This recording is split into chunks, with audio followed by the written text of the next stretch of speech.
No niin, moro. Taas joku redstone. Sähellyspaska. No niin. Eli päätän tässä näyttää. Mikki ei ole vissiin kunnolla paikalla, en ole varma.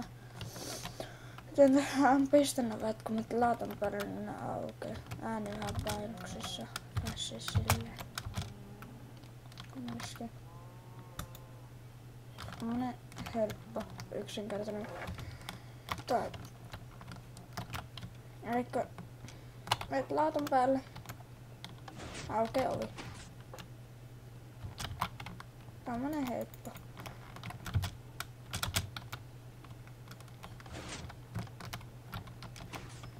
Elikkä mitä se tehdään?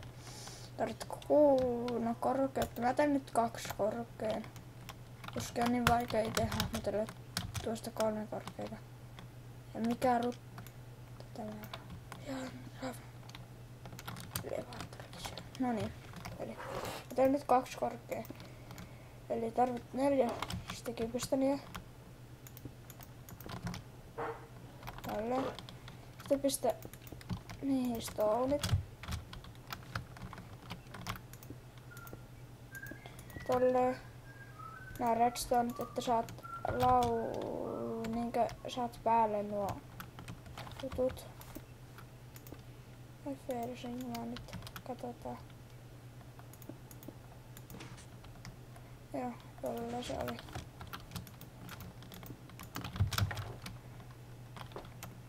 Sitten. Eli niinkö äsken näin. Kumultapilta halutaan okei. Pistätkö alle kaivat, sit tuolla on tuo stone, laitat sen kylkeen tortsin. Sen nyt me noin. Sitten se jää tolleen päälle. Niinkö just oppinut se videota, siinä näkyy tuo tekniikka, että kun laitat tolleen, voit saada redstonen päälle ja pois päältä. Samalla on tässä. Tuonne. Tortsi. Sitten tässä blokissa on se tortsi. Ja tästä alat tekee tämmösen väylän. Sitten kaivat tuonne. Tähän tulee laatat.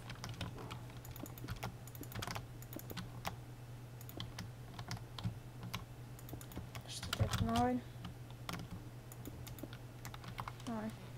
Sitten pistät sen repeattorin tuohon. Sitten tuosta redstoneit. Tai joku ihmeversio siitä, kaikkihan tykkää sille, että se alkaa molemmilta puolilta, mutta en tiedä. Niin, haluaisin tehdä tämmösen. Sitten tuohon laitat, kun tähän tulee laatat. Sitten se aktivoi tuon. Sitten pistät tästä vaan näin.